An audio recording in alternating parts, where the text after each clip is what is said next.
Hi, I'm Dr. Elizabeth Coyne, and I'm working this trimester with Dr. Ursula Callett, and we're teaching research in nursing, and we'd really like you to welcome you to our course.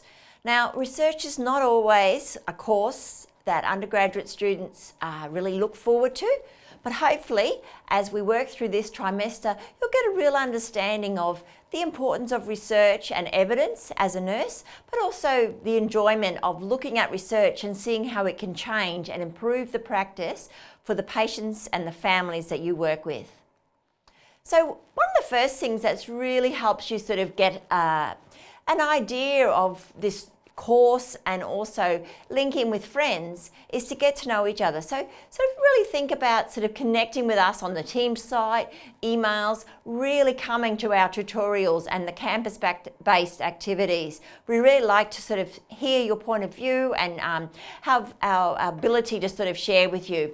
Now, we have got a range of tutors within this course, and they are all researchers as well, often have been our past students and are now working as tutors within this course. And so make sure you sort of really connect with us and that you email us any specific concerns and just use the course site to really understand, complete the activities and share your ideas. Basically, the course has three main learning outcomes. And the first one is looking at sort of examine the contribution of research to evidence-based practice. And you may sort of say, well, what is evidence-based practice? And that's what this first module is all about.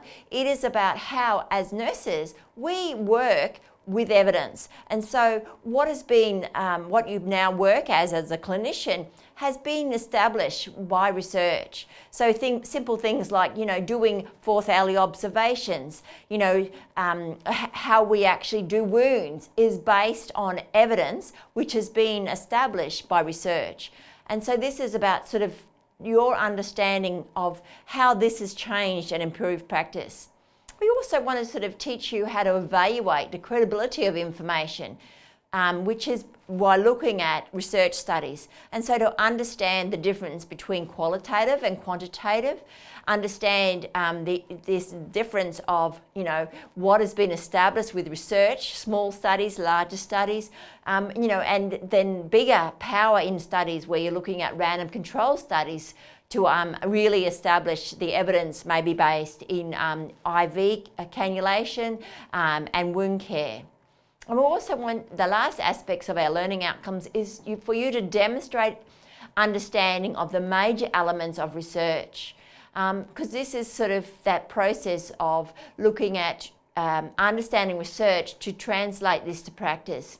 And so as we sort of present different research articles, you might sort of think, oh, I've seen this in practice. How might it improve my practice as a registered nurse when I then sort of complete my training? So there's three assessment items, and these again really look at sort of you building your knowledge over the trimester. So the first aspect is A1, which is an online quiz. Now this is built in, so there's 5 weeks of tutorials which we're really wanting you to attend. They're team-based learning, so this is not about you understanding research by yourself, but working with your other peers, your other students in the tutorials and with us as the tutors. So the first one is a practice, and then weeks 2, 3, 4 and 5 are actually part of your A1 assessment. And so you need to make sure that you understand when these are due and complete the questions in a timely manner. A2 is in week 6. Now this is where we're getting you to really unpack a research problem and look at the information that goes with that. And then in week 10, we're looking at a critical evaluation of research. So again, all about your understanding of research and how that can translate to being evidence-based practice.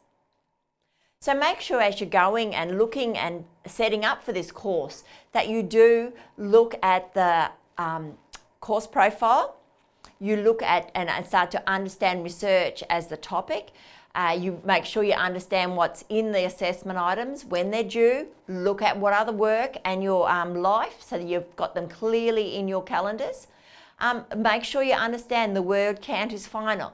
If you're new to Griffith this trimester, make sure you really do understand our assessment policies, when to apply for extensions, etc., and how these work.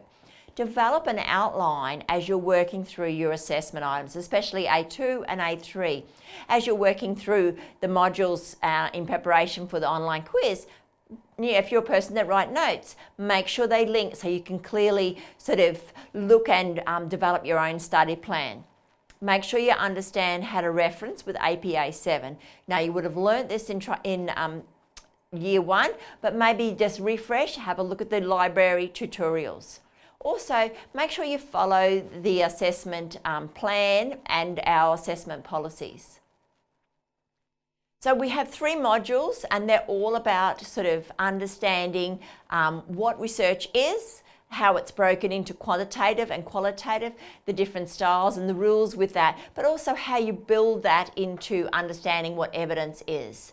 The activities develop this to sort of develop you as a nurse, but also a clinician that is sharing these ideas, and making sure that you actually use the library resources. So we'll go through how to use them. There's information within the course sites as well.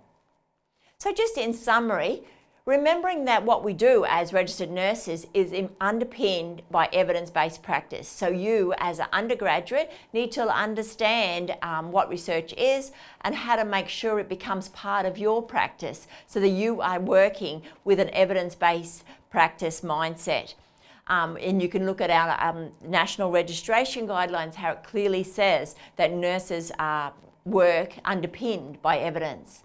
And so make sure you really sort of look at the course content, the course profile, understand the assessment items, and work through the modules in timely fashion as they align to the assessment items. Stay in contact with us as course conveners, and also really engage with the team sites for collaboration and questions, but also attending the face-to-face activities as well. Thank you.